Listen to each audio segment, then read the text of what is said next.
According to Shams of The Athletic, the Sacramento Kings have expressed interest in Utah Jazz star guard Donovan Mitchell. But what kind of package would the Sacramento Kings have to put together in order to land him?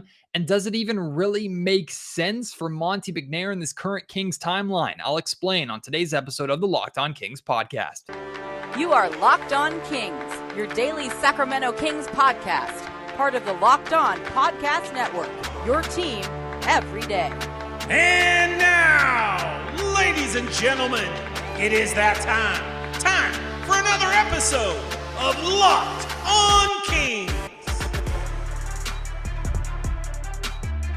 Hello and welcome into Locked On Kings, your podcast hub for Sacramento Kings coverage all regular season and all off season. My name is Matt George. I have the privilege of being your host here. I'm a Sacramento sports reporter and producer at ABC 10 News in Sacramento. And today's episode is brought to you by BetOnline. They have you covered all season and off season with more props, odds, and lines than ever before. BetOnline, where the game starts. I had completely different plans for recording today's Locked On Kings podcast. I was actually going to spend the entire podcast talking about what De'Aaron Fox has to do this next season and what has to happen for the Sacramento Kings in order for De'Aaron to finally be an all-star in the Western Conference. And I'm still going to talk about that, but I'm going to push that to a later episode of Locked On Kings because about an hour before I was getting ready to record, I saw this news that dropped from Shams of The Athletic that the Sacramento Kings are amongst multiple teams that have inquired about Donovan Mitchell from the Utah Jazz. And this doesn't surprise me whatsoever. First off, I'll read for you directly from the piece. Shams writes, along with New York, several other teams have expressed interest in the Jazz when it comes to Mitchell, such as Washington, Miami, Toronto, Charlotte, Sacramento, and Atlanta, according to sources. So those are a bunch of teams that have actually, according to Shams, expressed interest to the Jazz, who have reached out and begun discussions with the Utah Jazz about a potential Donovan Mitchell trade. I'm sure there are far more teams than just those who have interest in acquiring Donovan Mitchell and would love for Donovan Mitchell to play for their team. But realistically, let's talk about this from a Sacramento Kings standpoint, because I'm going to explain to you why I don't believe a deal like this could get done without the Kings moving De'Aaron Fox. And even if you, like me, think that Donovan Mitchell is a better player than De'Aaron Fox, or Donovan Mitchell has shown to be a better player and a better star than De'Aaron Fox to this point, why the Kings taking that route, putting together a package that would include, not just be De'Aaron, would include De'Aaron, it doesn't make sense for what Monte McNair is trying to do. It's a complete 180, or not necessarily a complete 180, I should say. It's a direct 90-degree turn from the timeline, from the path that Monte McNair has put the Kings on really since last year's trade deadline. I'll explain all of that, but let's talk first about what Donovan Mitchell brings the Sacramento Kings, right? He's a star. He's a scorer. He's a primary ball handler, even though he's not necessarily a point guard. He is not known for his playmaking, although the ball is in his hands a majority of the time. He did spend some time at times playing point guard for the Utah Jazz, but most of the time he was a starting two next to Mike Conley and I think Ricky Rubio before that. Donovan Mitchell is a scoring guard. He is a modern day guard in so many ways, and he is able to create for his teammates. I'm not going to say that he's a selfish basketball player by any means, but that's not what he is known for. If the ball is in Donovan Mitchell's hands, he's looking to score. He's a good shooter. He can score from anywhere on the floor. He's young. He could definitely fit the Kings' tempo ideal offensive scenario, getting up and down the floor. He's an all-star, and for good reason. And I have actually had a conversation about this. I think it was 2 weeks ago on D'Lo and KC on ESPN 1320. I was debating with KC really if Donovan Mitchell is a better player than De'Aaron Fox. In my mind, he is. Now, I don't think the margin is as extreme as some people maybe in Utah may think, but Donovan Mitchell, he's proven to be a very good player. He's done it on a playoff stage. He's had all-star appearances, but of course, Donovan Mitchell has had significantly better players around him, a better system, and for now, this is the first time he's going through a coaching change, but has had Quinn Snyder with him the entire time. Of course, De'Aaron Fox has gone through multiple head coaches, has gone through a bunch of teammates, has never had as good of players as Donovan Mitchell has had around him. And In my opinion, if you took Donovan Mitchell and put him here in Sacramento, he would have been effective. If you put De'Aaron Fox in Utah, he would have been effective. I don't think the Utah Jazz would have been as good as they are. I don't think they would have had that first place, top of the Western Conference, amazing regular season that they had. Of course, we know that didn't really result in an NBA Finals appearance or a championship, which is what Utah wanted. Although we haven't seen De'Aaron Fox play in the playoffs. Maybe if De'Aaron had gotten the opportunity to play with Rudy Gobert and that Utah Jazz team in the playoffs, he would have taken his game to another level, a level that I believe he is confident or he is capable of achieving. And I'm confident that if he gets the opportunity to play in the playoffs, De'Aaron Fox will turn heads. I've said that for years. I really firmly, truly believe that there's still another level of De'Aaron's game that he can go to. And it's kind of hard to honestly expect him to get to that level without the games being as meaningful as play-in and playoff games are. John Morant is a superstar, right? And I know that the comparisons between Fox and John Morant are tired. I'm using this specifically as an example because when John Morant got the opportunity to perform on the playoff stage, he took his game to another level. I think De'Aaron Fox could absolutely do the same thing. Maybe even better if he gets that opportunity. We don't know yet. But I have seen Donovan Mitchell there. So in my mind, Donovan Mitchell is the more proven, better star player than De'Aaron Fox at this point in time in his career. However, if the Kings, and I don't think this is likely, if the Kings were to pull off a trade and bring Donovan Mitchell to Sacramento without trading De'Aaron Fox, I have no idea how that combo works. They're both primary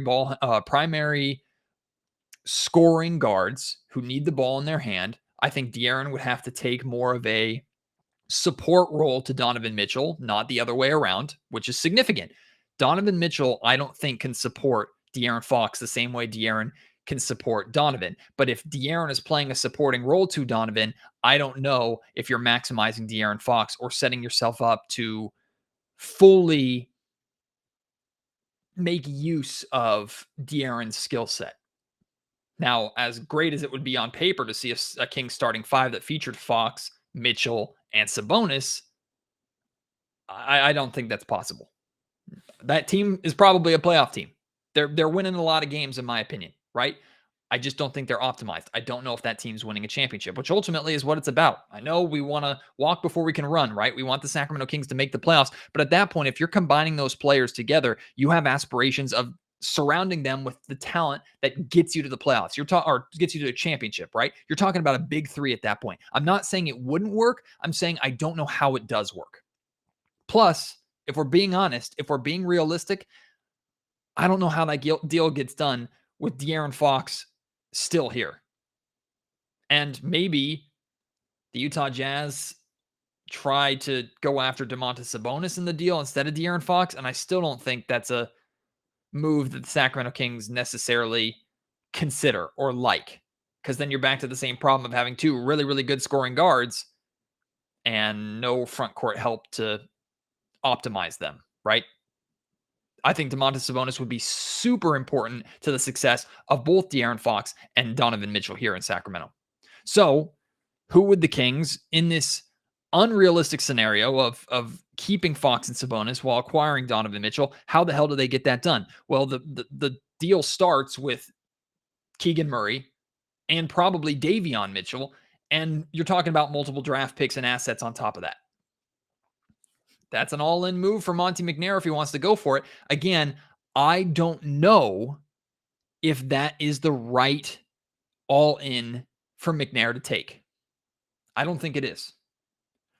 And even then, I don't know if Utah's game for that. I mean, those are two solid young players. The draft compensation on top of that, especially if it's from the Sacramento Kings, although the Kings are kind of locked up with what kind of draft compensation they can offer because of the Kevin Huerter deal with the Atlanta Hawks, so that you have to keep that into account as well. I don't think it's realistic to expect the Kings to be able to get a trade like that done without De'Aaron Fox being a part of the deal. Could be wrong, but that's my feeling on the situation.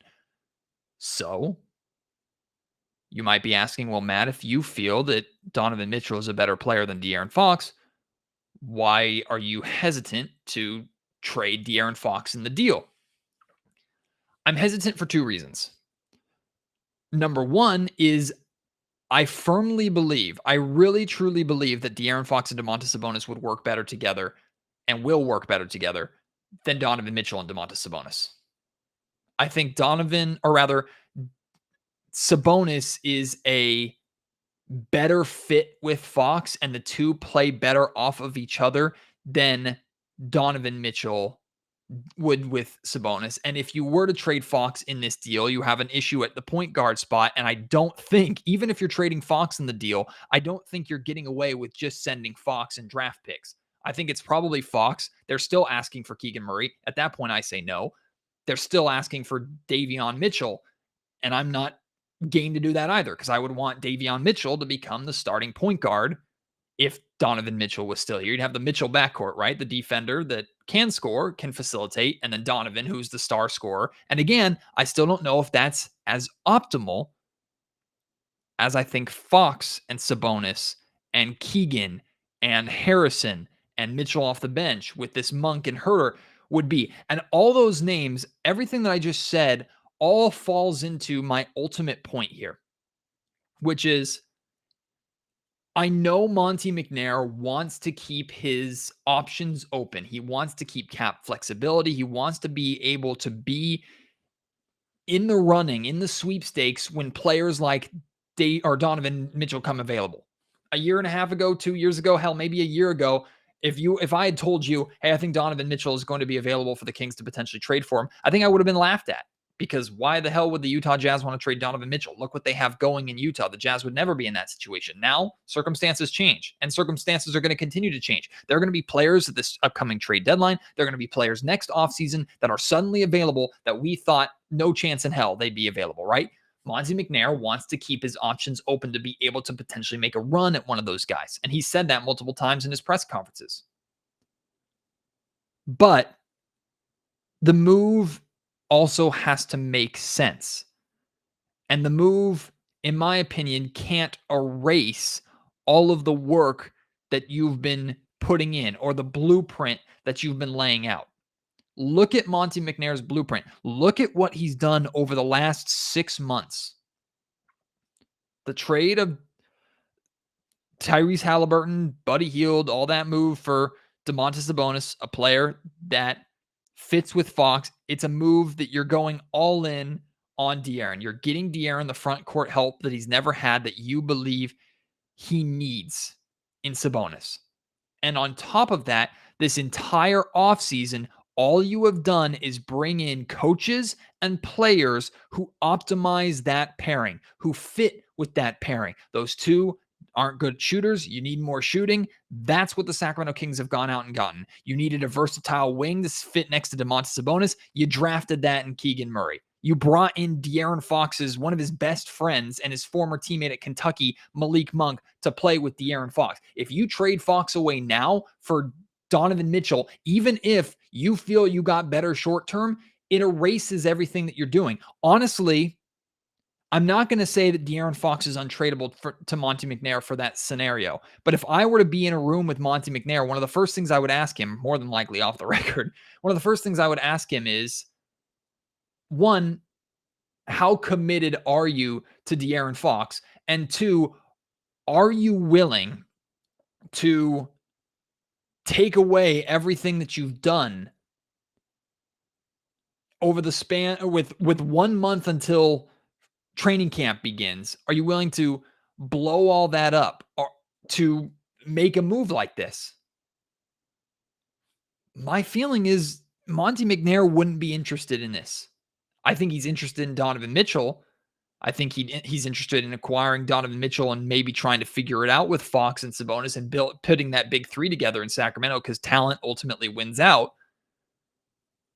But is he willing to move on from Fox, move on from Sabonis, veer away from this path that he's created for himself just because all of a sudden this player is available, even when it's a long shot for him to acquire him? I don't think so. Honestly, I don't think it makes sense. I'm not saying that I wouldn't want Donovan Mitchell on the team. I'm not saying that I would pick De'Aaron Fox over Donovan Mitchell, even though for the Sacramento Kings scenario, I think it makes more sense. It's not a player versus player comparison because, like I said, I think Donovan Mitchell is the better player than Fox. He has the track record that Fox doesn't have, that hopefully Fox gets this season in Sacramento. But situation, team, surrounding supporting cast, all of this comes into play. Monte McNair has built a team that, at least on paper, we believe supports De'Aaron Fox. And one of Fox's biggest weaknesses, the two biggest weaknesses of Fox's game, you have attempted to address. You brought in a bunch of shooters to give him space to operate, and you brought in a coach who can hopefully get Fox and the rest of this team to engage defensively as a unit to improve that huge weakness for the roster as a whole, not just for De'Aaron. I honestly couldn't tell you if De'Aaron Fox is a better or worse defender than Donovan Mitchell. They might be even, to be honest with you. I think Fox could have the potential to be a better defender. Where are you at with this? It sounds like I'm fence sitting, but honestly, okay, I'll make it clear. I'm not fence sitting. I'll make it clear. If I'm Monte McNair, even if I have a realistic shot at doing this, I'm not doing it. I said it. I'm not doing it. I love Donovan Mitchell. He's one of my favorite players in the league. As much as I would like to see him in a Kings uniform, I don't think it makes sense. I don't think you can get the job done without trading away assets that you don't want to move on from. And even if you could get it done without trading away the biggest of hauls that I think is going to be required, you still have major question marks and are completely changing what you're trying to do with a month to go before training camp. So, not fence sitting. I don't do this deal. I don't think it makes sense. I don't think it works out as well as the Sacramento Kings want it to work out. Does it make them better short term? Probably. Depends on what they give up. But I think the Kings are on the right path right now. Not saying the Kings don't need Donovan Mitchell, because that would feel foolish to say. And the Kings, being a team that hasn't made the playoffs in 17 or 16 years, they're not in a position to say they don't need anybody. I think what they're doing right now is correct. I really firmly believe that what the plan that Monte McNair is executing is a good one, and it's going to have results, positive results that the Kings have been looking for. So there, I'm not fence sitting. That's the side I'm taking. Are you on my side? Are you on the other side? Let's talk about it. At Matt George Sack on Twitter. Email me, mattgeorgesports@gmail.com. Leave your thoughts in the YouTube comment section down below. Speaking of Monte McNair, people have been asking me about his contract situation. I'm going to share with you my thoughts, kind of what I've heard on Monte McNair's contract situation, why I'm not concerned, but why I do believe a deal just needs to get done. We'll talk about that after I tell you about BetOnline, amazing sponsor here of the Locked On Kings podcast. I'm so thankful for BetOnline. They're the fastest and easiest way to check in on all your betting needs. You can find all your favorite sporting events, and it's the number one source for all your odds, lines, and games. You can find reviews and news of every single league, including Major League Baseball, NFL, NBA, NHL, combat sports, esports, even golf. They have all of it.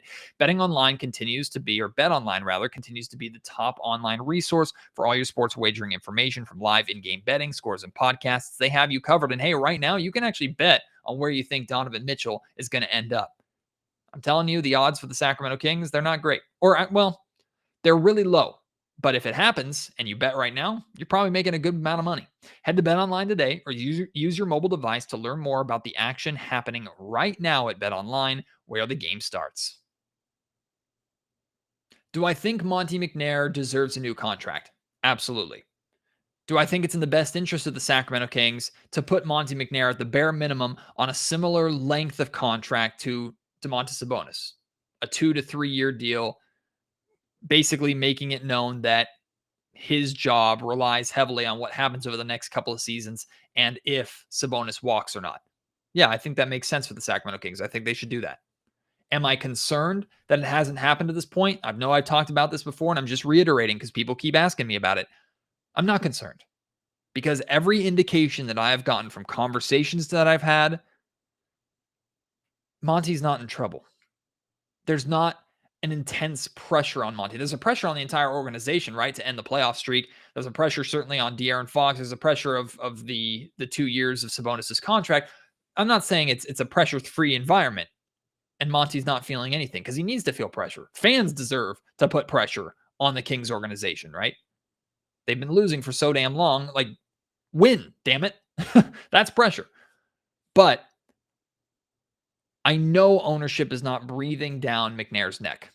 I know ownership is not threatening McNair with his job. Or at least from what I understand, that is the scenario. Monty is fine. He's in full control of this team. We can remove all speculation of Vivek making decisions versus McNair making decisions, or Wes Wilcox making decisions versus McNair making decisions. Again, every indication that I've gotten is this is completely McNair's team. He's operated like he said he would from day one, which suggests he has the keys and the car is not getting taken away from him. Now, that being said, I understand not wanting to be in a lame duck position as a general manager. And I'm sure there are conversations happening. I would not be surprised at all if McNair does have a new contract by the time training camp and next season starts. Or maybe during next season, depending upon how the season goes, Monty does get an extension. Maybe there's a small possibility that if the Kings open up next year and are dreadful and completely underperform again and crash and burn and they have a season this season like they did last year, maybe Monty could lose his job just because somebody needs to get fired at that point. But I think even the Sacramento Kings know that that would be foolish and they would just be starting the cycle over again. So I think Monty deserves a new contract. I think it's in the Kings' best interest just to give it to him at this point. And I know I've had this conversation with Damian Barling. Maybe there's a reason that there hasn't gotten a contract hasn't been signed at this point. Maybe it's Monty's decision. Maybe Monty's saying, "Hey, look, let me get this figured out, and then we'll go and we'll negotiate, and then we'll talk." Monty, as far as I understand, and all indication of his moves, his conversations that I've had with him, everything points to Monty knows that he's going to be here. Monty is confident that he is going to be the general manager of the Kings to see what happens with these future draft picks that he either traded away in the Atlanta Hawks deal, Kevin Huerter trade, or remember the 2027 second round pick or whatever the hell that he got by trading the 37th pick in this year's draft. He's operating with the expectation that he'll be in charge of what happens with that pick one day. I have full confidence that he has full confidence in that. I have all indications pointing to that's how he is operating, which is good. You don't want a general manager making moves to save his job. You don't want a general manager playing scared, basically. And again, as far as I've been told, from what I've seen, from being around him, both at Summer League and during the draft process, the pre-draft process, the Mike Brown hiring process, Monty McNair is comfortable. Now, he shouldn't be too comfortable because the Sacramento Kings ultimately have to win, and he hasn't done any winning yet. But he's not operating as if the Grim Reaper's lurking over his shoulder, ready to take his job. So I'm confident in that. I'm comfortable in that. I hope he gets a contract extension, one, so these conversations can go away, and two, because I think he's earned it. I think he deserves it. I think Monty McNair has easily been the best general manager that the Sacramento Kings have had since Jeff Petrie. And the bar was really freaking low. Really low. So he didn't have to do a whole lot to surpass that bar, but he has surpassed that bar and then some. Maybe some of you aren't willing to say that or feel the same way because he hasn't won yet. I'm telling you, the Sacramento Kings have operated over the last couple of years significantly better than they have since Jeff Petrie was fired. It's clear to me. So I'm not concerned about Monty's situation. If you are, you don't have to believe me. You don't have to take my word for it. You can accept my read on the situation or not. Maybe you won't be comfortable until a contract is signed. That's fine. I think it's going to get done. I don't think it's worth worrying about at this point. Now next season, winning basketball games, putting a roster together, figuring out training camp, that's all worth worrying about. And don't worry, we're going to continue to worry about that, and we're going to continue to discuss that here on Locked On Kings. So coming up on the next episode of the Locked On Kings podcast, like I planned for this episode, we're going to dive deep into what De'Aaron Fox has to do and what has to happen to the Sacramento Kings for Fox to make an all-star team. I've said a million times, I think Fox is capable of being an NBA All-Star. I think it's in Fox's future to be an NBA All-Star. But two things in particular have to happen. A couple other little things, but two things in particular have to happen. I'll tell you what those two things are, and we'll discuss more about De'Aaron Fox and his future on the next episode of Locked On Kings. But as for right now, let me know your thoughts on the Kings potentially trading for Donovan Mitchell. Where do you think he's going to end up? What would you trade if you're the Kings for Donovan Mitchell? Or do you agree with me that it doesn't really make sense for the Kings at this point? What are your thoughts on Monte McNair and his contract situation? Also, I'm going to throw this question out there because I've had now 3 different Locked On hosts reach out to me and ask, what would the Sacramento Kings want in exchange for Harrison Barnes? And what I've told all 3 of them the same thing.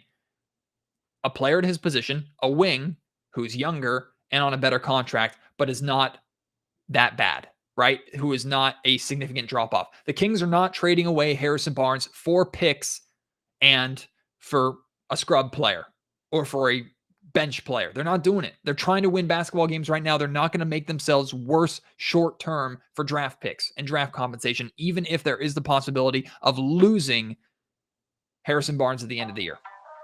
I feel so confident in saying that. So, what would you want in return for Harrison Barnes? Let me know. Again, at Matt George Sack on Twitter. Email me, mattgeorgesports@email.com or at gmail.com. And you can leave your thoughts in the YouTube comment section down below. Appreciate your support as always. Can't wait to have you join me on the next episode again, talking about De'Aaron Fox making an all-star team, what he has to do, the 2 things that need to happen next year for Fox to be an all-star. That's coming up on the next episode. Until then, my name is Matt George. You've been listening to Locked On Kings, part of the Locked On Podcast Network.